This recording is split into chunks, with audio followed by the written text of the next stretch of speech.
જેતપુરમાં Saurashtra gas એજન્સીમાં gas રિફિલિંગનો video delivery મેને કર્યો વાયરલ।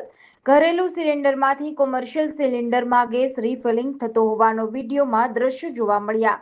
ગ્રાહકોને આપતા રાંધણ ગેસના સિલિન્ડરમાંથી રિફિલિંગ કરવામાં આવતું હતું। હાલમાં ગેસના સિલિન્ડરની તીવ્ર અછતમાં રિફિલિંગનું ચાલતું હતું ખૂબ મોટું કૌભાંડ। સૌરાષ્ટ્ર ગેસ એજન્સીઓની ડિલિવરી મેન રાજદીપસિંહ રાણાએ રિફિલિંગનો વિડીયો વાયરલ કર્યો છે।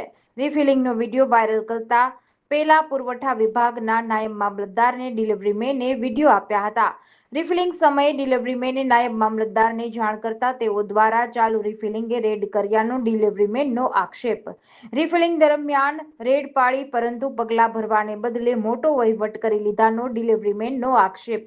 નાયબ મામલતદારની રેડ ગોડાઉનના સીસીટીવીમાં કેદ થઈ જતા એજન્સી સંચાલકે 4માંથી 3 કેમેરા કાઢી નાખ્યાનો ડિલિવરી મેને આક્ષેપ કર્યો છે। ડિલિવરી મેને મીડિયા સાથે મામલતદાર એમબી પાટોડિયાને ગેસ રિફિલિંગની નીલ રેડ બતાવતા આ અંગે રજૂઆત કરવામાં આવી હતી। ડિલિવરી મેને મામલતદાર સમક્ષ રજૂઆતમાં મામલતદાર પોતે પણ કૌભાંડમાં સામેલ હોવાના આક્ષેપ કર્યા છે।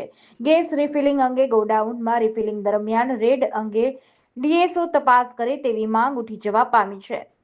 રાજદીપસિંહ જોરુભા રાણા મારું નામ છે। સૌરાષ્ટ્ર ગેસ એજન્સીમાં હું ડિલિવરી મેન તરીકે એક ડિલિવરી મેન વર્કર તરીકે હું કામ કરું છું। મામલતદાર સાહેબને નાયબ મામલતદાર સાહેબને બધાને મેં રજૂઆત એ કરેલી હતી કે અમારે જે ગેસ ગોડાઉનમાં સૌરાષ્ટ્ર ગેસ એજન્સી ખાટકીલતામાં અમારે ગોડાઉન આવેલું છે, જેમાં મેં મામલતદાર સાહેબને રિક્વેસ્ટ કરેલી હતી કે અમારે ગોડાઉનમાં રિફિલિંગનું બધું પ્રકારનું કામકાજ ચાલી રહ્યું છે કે જે કસ્ટમર પૂરા પૈસા દેતા જેને પૂરો માલ નથી મળી શકતો, કે જે બાબતે મેં મામલતદાર સાહેબને રિક્વેસ્ટ કરેલી હતી કે આ વસ્તુનો તમે કાંઈક રસ્તો કાઢો। તો જેથી કરીને રિક્વેસ્ટ કર્યા પછી સાહેબે સોમવારને 30 મિનિટે સાહેબે રેડ નાખેલી છે। 11 વાગ્યા લગી રેડ ચાલેલી છે। સાહેબે આર્થિક વ્યવહાર કરીને નીચે સાહેબે બધું આર્થિક વ્યવહાર કરીને પતાવી દીધું છે, જેના મારી પાસે સાહેબે રેડ નાખેલી છે, જેના મારી પાસે 100% પુરાવા છે। અંદર રિફિલિંગ કામકાજ ચાલુ છે એના બી પણ 100% મારી પાસે પુરાવા છે।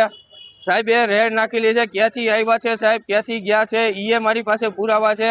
3 જણા આવ્યા સાહેબ અને અમારા ગેસ એજન્સીના સંચાલક ભાઈ પથોપથી રોડ ઉપર બાંધી પડ્યા છે, એ બી પણ છે વિડીયો શૂટિંગ।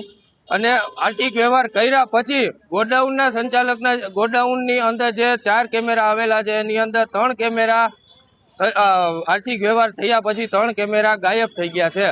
જેથી કરીને હું મીડિયા હાઉસને કે બધાને એ જ રિક્વેસ્ટ કરવા માગું છું કે આમાં સાચો ન્યાય મળે ને બધાને એક પૂરા પૈસા દેતા એક બધાને પૂરો માલ મળી શકે એવી એક રિક્વેસ્ટ છે।